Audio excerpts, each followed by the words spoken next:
ಅಂಬೇಡ್ಕರ್ ಜಯಂತಿಯಲ್ಲಿ ಭಾಗವಹಿಸುವ ಪಲ್ಲಕ್ಕಿಗಳ ವಿವರ ನೀಡುವುದು ಕಡ್ಡಾಯ. ಡಾಕ್ಟರ್ ಬಾಬಾ ಸಾಹೇಬ್ ಅಂಬೇಡ್ಕರ್ ಜಯಂತಿ ಆಚರಣಾ ಸಮಿತಿ ಮನವಿ. ಕೋಲಾರ ನಗರದಲ್ಲಿ ಸೋಮವಾರ ನಡೆಯುವ ಅದ್ದೂರಿಯಾಗಿ ನಡೆಯಲಿರುವ ಸಂವಿಧಾನ ಶಿಲ್ಪಿ ಡಾಕ್ಟರ್ ಬಾಬಾ ಸಾಹೇಬ್ ಅಂಬೇಡ್ಕರ್ ಅವರ 134ನೇ ಜಯಂತಿಯಲ್ಲಿ ಅವರ ಅನುಯಾಯಿಗಳು, ಅಭಿಮಾನಿಗಳು ಹಾಗೂ ದಲಿತ ಸಂಘಟನೆಗಳು, ಸಾರ್ವಜನಿಕರು ಹಾಗೂ ಎಲ್ಲ ಪಕ್ಷಗಳ ರಾಜಕೀಯ ಮುಖಂಡರುಗಳು ಭಾಗವಹಿಸುವ ಮೂಲಕ ಡಾಕ್ಟರ್ ಬಿಆರ್ ಅಂಬೇಡ್ಕರ್ ಜಯಂತಿಯನ್ನು ಯಶಸ್ಸುಗೊಳಿಸಬೇಕೆಂದು ಅಂಬೇಡ್ಕರ್ ಜಯಂತಿ ಆಚರಣಾ ಸಮಿತಿ ಸಂಚಾಲಕ ಹಾಗೂ ದಲಿತ ಮುಖಂಡ ಚಂದ್ರಮೌಳಿ ಮನವಿ ಮಾಡಿದರು. ಮಾಧ್ಯಮದವರೊಂದಿಗೆ ಅವರು ಮಾತನಾಡಿ 14/4/2025 ಸೋಮವಾರ ನಡೆಯಲಿರುವ ಅಂಬೇಡ್ಕರ್ ಅವರ ಜಯಂತಿ ಕಾರ್ಯಕ್ರಮದ ಮೆರವಣಿಗೆಯಲ್ಲಿ ಪಾಲ್ಗೊಳ್ಳಲು ಗ್ರಾಮಗಳಿಂದ ಮತ್ತು ಕೋಲಾರ ನಗರದ ವಿವಿಧ ಬಡಾವಣೆಗಳಿಂದ ಆಗಮಿಸುವ ಪಲ್ಲಕ್ಕಿ ಟ್ಯಾಬ್ಲುಗಳು ಮುಖ್ಯಸ್ಥರು ಕಡ್ಡಾಯವಾಗಿ ತಮ್ಮ ತಮ್ಮ ತೇರುಗಳ ಬಳಿ ಬರುವ ಅಂಬೇಡ್ಕರರ ಜಯಂತಿ ಸಮಿತಿಯ ಪ್ರತಿನಿಧಿ ಬಳಿ ಪಲ್ಲಕ್ಕಿ ಬಂದಿರುವ ಗ್ರಾಮದ ಮತ್ತು ಮುಖ್ಯಸ್ಥರ ಹೆಸರು ಹಾಗೂ ಮೊಬೈಲ್ ಸಂಖ್ಯೆಯನ್ನು ಕಡ್ಡಾಯವಾಗಿ ನಮೂದಿಸಬೇಕು ಎಂದು ಹೇಳಿದರು.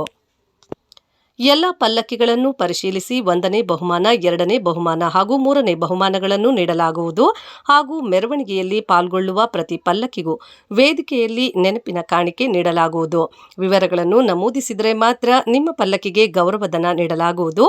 ಇಲ್ಲದೆ ಹೋದರೆ ಗೌರವಧನ ವಿತರಣೆ ಮಾಡಲು ಸಾಧ್ಯವಾಗದ ಕಾರಣ ವಿವರಗಳು ನೀಡುವುದು ಕಡ್ಡಾಯವಾಗಿರುತ್ತದೆ ಎಂದು ತಿಳಿಸಿದರು.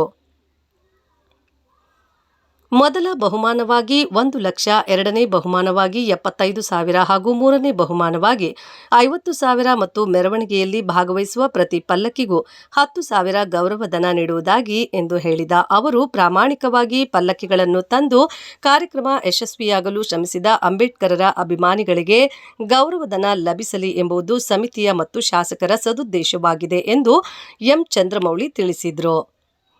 ದಲಿತ ಮುಖಂಡರುಗಳಾದ ವಿಜಯಕುಮಾರ್, ಮುನಿವೆಂಕಟಪ್ಪ, ಕಾದ್ರಿಪುರ ಬಾಬುರವರುಗಳು ಮಾತನಾಡಿ, ಜಯಂತಿಯಂದು ಬೆಳಗ್ಗೆ 9 ಗಂಟೆಗೆ ಬಂಗಾರಪೇಟೆ ವೃತ್ತದಲ್ಲಿರುವ ಬಾಬಾ ಸಾಹೇಬ್ ಅಂಬೇಡ್ಕರ್ ಅವರ ಪುತ್ಥಳಿಗೆ ಮುಖ್ಯಮಂತ್ರಿಗಳ ರಾಜಕೀಯ ಸಲಹೆಗಾರರು ಹಾಗೂ ಎಂಎಲ್ಸಿಗಳಾದ ನಜೀರ್ ಅಹ್ಮದ್, ಶಾಸಕ ಕೊತ್ತೂರು ಮಂಜುನಾಥ್, ಎಂಎಲ್ಸಿ ಅನಿಲ್ ಕುಮಾರ್ ಸೇರಿದಂತೆ ಜಿಲ್ಲೆಯ ಶಾಸಕರುಗಳು, ರಾಜಕೀಯ ಮುಖಂಡರುಗಳು ಹಾಗೂ ದಲಿತ ಮತ್ತು ಅಲ್ಪಸಂಖ್ಯಾತ ಮುಖಂಡರುಗಳಿಂದ ಮಾಲಾರ್ಪಣೆ ಮಾಡಿ ನಂತರ ಮೆರವಣಿಗೆಯಲ್ಲಿ ಭಾಗವಹಿಸುವ ಪಲ್ಲಕ್ಕಿಗಳಿಗೆ ಜಿಲ್ಲಾ ಉಸ್ತುವಾರಿ ಸಚಿವ ಬೈರತಿ ಸುರೇಶ್ ಚಾಲನೆ ನೀಡಲಿದ್ದು, ತಾಲೂಕಿನ ಎಲ್ಲಾ ಗ್ರಾಮಗಳಿಂದ ಅಂಬೇಡ್ಕರ್ ಅವರ ಪಲ್ಲಕ್ಕಿಗಳನ್ನು ತರುವಂತೆ ಹಾಗೂ ಹೆಚ್ಚಿನ ಸಂಖ್ಯೆಯಲ್ಲಿ ಭಾಗವಹಿಸುವ ಮೂಲಕ ಕಾರ್ಯಕ್ರಮವನ್ನು ಯಶಸ್ಸುಗೊಳಿಸಬೇಕೆಂದು ಮನವಿ ಮಾಡಿದರು.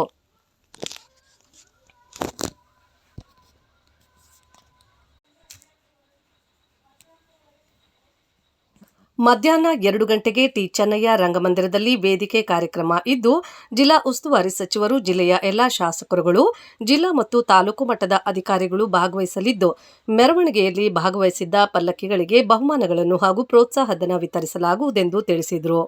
ಈ ಸಂದರ್ಭದಲ್ಲಿ ದಲಿತ ಮುಖಂಡರುಗಳಾದ ಡಿಪಿಎಸ್ ಮುನ್ರಾಜು, ಮುನಿ ಆಂಜಪ್ಪ, ರಾಜ್ಕುಮಾರ್ ಮುಂತಾದವರು ಇದ್ದರು. ಬಿಆರ್ ಅಂಬೇಡ್ಕರ್ ಅವರ ಜಯಂತಿ ಸಮಿತಿ ವತಿಯಿಂದ ಒಂದು ವಿಶೇಷ ಪ್ರಕಟಣೆ ಸಾರ್ವಜನಿಕರಿಗೆ ಮತ್ತು ಅಂಬೇಡ್ಕರ್ ಅನುಯಾಯಿಗಳಿಗೆ ಹೇಳಬೇಕಾಗಿದೆ. ಹಾಗಾಗಿ ನಾವು ಇವತ್ತು ನಮ್ಮ ಹಿರಿಯರ ಒಳಗೊಂಡಂತೆ ನಾವು ಮಾಧ್ಯಮದ ಮುಂದೆ ಬಂದಿದ್ದೀವಿ. ಏನು ದಿನಾಂಕ 14ರಂದು ನಾಳೆ ಟ್ಯಾಬ್ಲೆಟ್ಸ್ ಅಂದರೆ ಪಲ್ಲಕ್ಕಿಗಳು, ತೇರುಗಳು ತಾಲೂಕಿನಾದ್ಯಂತ ಅತಿ ಹೆಚ್ಚಾಗಿ ಬರುವಂಥ ಮುನ್ಸೂಚನೆ ನಮಗೆ ಗೋಚರಿಸಿದೆ. ಹಾಗಾಗಿ ಅದಕ್ಕೆ ಪೂರ್ವ ಸಿದ್ಧತೆಗಳಾಗಿ ನಮ್ಮ ಹಿರಿಯರ ಸಲಹೆಯಂತೆ ಒಂದು ನಿರ್ಧಾರ ಕೈಗೊಂಡಿದ್ದೀವಿ.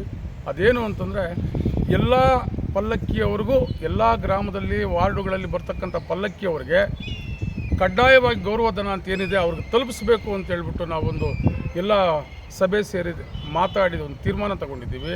ಆ ತೀರ್ಮಾನ ಏನು ಅಂತಂದರೆ, ಬೆಳಗ್ಗೆ 9 ಗಂಟೆಗೆ ಜಿಲ್ಲಾ ಉಸ್ತುವಾರಿ ಸಚಿವರು ಮತ್ತು ಶಾಸಕರು, ಎಲ್ಲ ಜನಪ್ರತಿನಿಧಿಗಳು ಬಂಗಾರಪೇಟೆ ವೃತ್ತದಲ್ಲಿರ್ತಕ್ಕಂಥ ಅಂಬೇಡ್ಕರ್ ಅವರ ಬಾಬಾ ಸಾಹೇಬರ ಪುತ್ಥಳಿಗೆ ಮಾಲಾರ್ಪಣೆ ಮಾಡುವ ಮೂಲಕ ಜಯಂತಿ ಪ್ರಾರಂಭ ಆಗ್ತದೆ.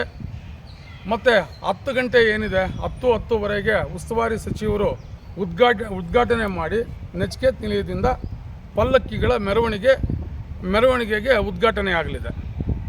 ಈ ಉದ್ಘಾಟನೆ ಆದಂಥ ಸಂದರ್ಭದಲ್ಲಿ ಪಲ್ಲಕ್ಕಿಗಳು ಅದ್ರ ಪಾಡಿಗೆ ಅದು ಕೆಲಸ ಮಾಡ್ಕೊಂಡು ಹೋಗ್ತಾ ಇರ್ತದೆ, ಮೆರವಣಿಗೆ ಹೋಗ್ತಾ ಇರ್ತದೆ. ಕೆಲವರಿಗೆ ಪ್ರಶಸ್ತಿಗಳಿಗೆ ಮಗದೊಂದು ಸಿಗುತ್ತೆ, ಕೆಲವ್ರಿಗೆ ಸಿಗಲ್ಲ. ಹಾಗಾಗಿ ನಾವೇನು ಮಾಡ್ಕೊಂಡಿದ್ದೀವಿ ಅಂತಂದರೆ, ನಮ್ಮ ಸಮಿತಿ ವತಿಯಿಂದ ಒಬ್ಬ ವ್ಯಕ್ತಿ ಒಬ್ಬ ಪ್ರತಿನಿಧಿ ಹೋಗಿ ಪಲ್ಲಕ್ಕಿಗಳ ಹತ್ರ ಕಾಯುವಂಥದ್ದು ಕೆಲಸ ಆಗುತ್ತೆ. ಅವರ ಒಂದು ಬುಕ್ ಇರ್ತದೆ, ಆ ಬುಕ್ಕಲ್ಲಿ ಹೆಸರು ಮತ್ತು ಗ್ರಾಮ, ಆ ಪಲ್ಲಕ್ಕಿಯ ಡೀಟೇಲ್ಸ್ ಕಲೆಕ್ಟ್ ಮಾಡಿಕೊಂಡು ಆ ಮುಖ್ಯಸ್ಥರ ಹೆಸರನ್ನ ಬರ್ಕೊಂಡು ನಮೂದಿಸ್ಕೊಂಡು ಅವ್ರಿಗೆ ಒಂದು ಟೋಕನ್ ವಿತರಣೆ ಮಾಡ್ತಾರೆ. ಆ ಟೋಕನ್ ವಿತರಣೆ ಮಾಡಿದ ಮೇಲೆ ಎಲ್ಲ ಪಲ್ಲಕ್ಕಿಗಳಿಗೂ ಕಡೆಯಲ್ಲಿ ಎಷ್ಟು ಬರ್ತಾವೋ ಎಲ್ಲ ಪಲ್ಲಕ್ಕಿಗಳಿಗೂ ಟೋಕನ್ಗಳು ವಿತರಣೆ ಆಗುತ್ತೆ. ಟೋಕನ್ಗಳು ವಿತರಣೆ ಆಗಿರ್ತಕ್ಕಂಥದ್ದು ಮತ್ತು ಪುಸ್ತಕದಲ್ಲಿ ನಮೂದಾಗಿರ್ತಕ್ಕಂಥ ಪಟ್ಟಿ ಏನು ಅಂಬೇಡ್ಕರ್ ಜಯಂತಿ ವೇದಿಕೆ ಕಾರ್ಯಕ್ರಮ ಇದೆ ಅವ್ರಿಗೆ ನಾವು ಸಲ್ಲಿಸ್ತೀವಿ. ಮತ್ತು ಅಲ್ಲಿ ಪ್ರೈಜಸ್ ಏನು ಮೊದಲನೇ ಬಹುಮಾನ 1 ಲಕ್ಷ ರೂಪಾಯಿ, ಎರಡನೇ ಬಹುಮಾನ 75,000, ಮೂರನೇ ಬಹುಮಾನ 50,000 ಏನಿದೆ ಅದು ಈ ಒಂದು ನಮೂದಿಸಿರ್ತಕ್ಕಂಥ ಆ ಒಂದು ಪಟ್ಟಿಯನ್ನು ತಗೊಂಡು ಮತ್ತು ಆ ಒಂದು ಟ್ಯಾಬ್ಲೆಟ್ಗಳನ್ನ ಸಮಿತಿ ಏನಿದೆ ಅದು ವಿಸಿಟ್ ಮಾಡಿ ಯಾವುದಕ್ಕೆ ಅವರು ಆಯ್ಕೆ ಮಾಡ್ತಾರೋ ಆ 3 ಕ್ರಮಾಂಕದಲ್ಲಿರ್ತಕ್ಕಂಥ ಪ್ರಶಸ್ತಿಗಳನ್ನ ಆಯ್ಕೆ ಮಾಡಿ ಅವರಿಗೆ ವಿತರಣೆ ಪ್ರೈಸಸ್ ವಿತರಣೆ ಮಾಡುವಂಥದ್ದು ಇರ್ತದೆ. ಇದ್ರ ಜೊತೆಯಲ್ಲಿ ಗೌರವಧನ ಕೊಡುವಂಥದ್ದು ಇದೇನಾಗಿದೆ ಅಂದರೆ ಕಡ್ಡಾಯವಾಗಿ ಇರಬೇಕು, ನಮೂದಿಸಿದ್ರೆ ಮಾತ್ರ ನಿಮಗೆ ಗೌರವಧನ ನಿಮ್ಮ ಕೈಗೆ ಸೇರ್ತದೆ ಅಂತ ನಾನು ಈ ಮೂಲಕ ಮಾಧ್ಯಮದ ಮೂಲಕ ನಾನು ಹೇಳ್ತಾ ಇದ್ದೀನಿ.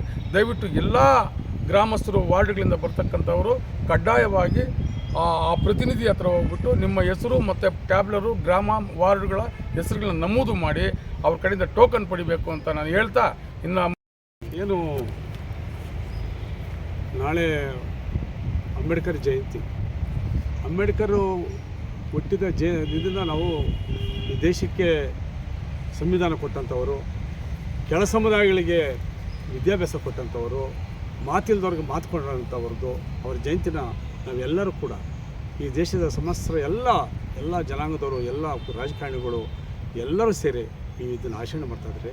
ಅದರಲ್ಲಿ ರಾಜಕಾರಣಿಗಳಲ್ಲಿ ನಮ್ಮ ಕೊತ್ತೂರು ಮಂಜುನಾಥ್ ಇರ್ಬೋದು, ಅನಿಲ್ ಇರ್ಬೋದು, ಮತ್ತು ರೂಪಕಲಾ ಇರ್ಬೋದು, ನಜೀರ್ ಅಹಮದ್ ಇರ್ಬೋದು, ಮತ್ತು ನಮ್ಮ SN ನಾರಾಯಣಸ್ವಾಮಿ ಇರ್ಬೋದು, ಯಾರ್ಯಾರು ಇಲ್ಲಿ ಇದಾಗಿದ್ದಾರೆ, ಶಾಸಕರಾಗಿದ್ದಾರೆ, MLAಗಳಾಗಿದ್ದಾರೆ, ಎಲ್ಲರೂ ಕೂಡ ಇದರಲ್ಲಿ ಪಾಲ್ಗೊಳ್ಳಬೇಕು.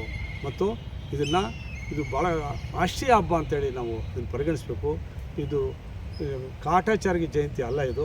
ಯಾಕೆಂದರೆ ಸಂವಿಧಾನ ಬರೆದಂಥವರು, ಈ ದೇಶಕ್ಕೆ ಮಾತನ್ನು ಕೊಟ್ಟವರು. ಅದರಿಂದ ನಾವೆಲ್ಲರೂ ಕೂಡ ಏನು ಇವತ್ತು ಸೂರ್ಯನ ಬೆಳಕನ್ನು ಅರಕೈ ಇಟ್ಟು ಹೆಂಗೆ ಆರ್ಸೋಕ್ಕಾಗಕ್ಕಿಲ್ಲೋ ಆ ಥರ ಅಂಬೇಡ್ಕರ್ ಇರೋವರೆಗೂ, ಸೂರ್ಯ ಇರೋವರೆಗೂ ಅಂಬೇಡ್ಕರ್ ಸಿದ್ಧಾಂತ, ಅಂಬೇಡ್ಕರ್ ತತ್ವ ಇರ್ತದೆ. ಮತ್ತು ಏನು ನಮ್ಮ ಚಂದ್ರಮೌಳಿ ಹೇಳಿದಂಥ ಏನು ಪಲ್ಲಕ್ಕಿಗಳು ಮತ್ತು ಅದೆಲ್ಲ ಡಿಸಿಪ್ಲಿನಾಗಿ ಇಲ್ಲಿಂದ ಆಗ್ತದೆ. ನೀವೆಲ್ಲರೂ ಸಹಕಾರ ಬೇಕು. ನೀವು ಮಾಧ್ಯಮದವರು, ನೀವು ಮತ್ತು ಎಲೆಕ್ಟ್ರಿಕ್ ಮಾಧ್ಯಮ ಇರ್ಬೋದು, ಮತ್ತು ಪೇಪರ್ನವ್ರು ಇರ್ಬೋದು, ಎಲ್ಲರೂ ಕೂಡ ನಾನು ಮೊನ್ನೆ ಕೂಡ ಹೇಳಿದ್ದೀನಿ, ಎಲೆಕ್ಟ್ರಿಕ್ ಮಾಧ್ಯಮ ಈ ದೇಶಕ್ಕೆ ಏನಂದರೆ ಒಂದು ಕಿಟಕಿ ಇದ್ದಂಗೆ, ಅಂದರೆ ವರ್ಲ್ಡ್ ವಿಂಡೋ ಅಂತ. ನೀವು ಅದನ್ನು ನೀವು ಯಾವುದೇ ಭಿನ್ನಮೆ ಇಲ್ಲದೆ ನೀವು ಒಂದು ಪೇಪರ್ ಬರೀಬೇಕಾದ್ರೆ ಅಂಬೇಡ್ಕರು ಸಂವಿಧಾನದಲ್ಲಿ ಇದು ಸ್ವಾತಂತ್ರ್ಯ ಮತ್ತು ಪತ್ರಿಕಾ ಸ್ವಾತಂತ್ರ್ಯ ಭಾಳ ಮಾನ್ಯತೆ ಕೊಟ್ಟಂಥವ್ರು. ಅದನ್ನು ನೀವು ಅದನ್ನು ನಮಗೆ ಏನು ಪ್ರಶ್ನೆ ಅದು ಇದು ಮಾಡಿದರೆ ಇದನ್ನು ನಾವು ಹೆಚ್ಚಿಗೆ ನೀವು ಬೆಂಬಲ ಕೊಡಬೇಕು ಅಂತ ಹೇಳ್ತಾ, ಮತ್ತು ಇಲ್ಲೆಲ್ಲ ಭಾಗವಹಿಸಂಥ ನಮ್ಮ ಏನು ಮುನ್ರಾಜ್ ಇರ್ಬೋದು, ನಮ್ಮ ಬಾಬು ಇರ್ಬೋದು, ಆಮೇಲೆ ನಮ್ಮ ಪಂಡಿತ್ ಮುನೇಟಪ್ಪರು ಇರ್ಬೋದು, ಮತ್ತು ನಮ್ಮ ಎಲ್ಲರೂ ಕೂಡ ಯಾರ್ಯಾರಿದ್ದಾರೆ ಏನು ಅಂತ ಹೇಳ್ತಾ, ಮತ್ತು ನಮ್ಮ ರಾಜ್ಕುಮಾರ್ ಇರ್ಬೋದು, ಎಲ್ಲರೂ ಕೂಡ ಇದರಲ್ಲಿ ಶಾಂತಿಯುತವಾಗಿ ಮತ್ತು ಬುದ್ಧನ ಹಾದಿಯಲ್ಲಿ ಅಂಬೇಡ್ಕರ್ ಬುದ್ಧನ ಒಪ್ಕೊಳ್ತಾರೆ ಲಾಸ್ಟಲ್ಲಿ.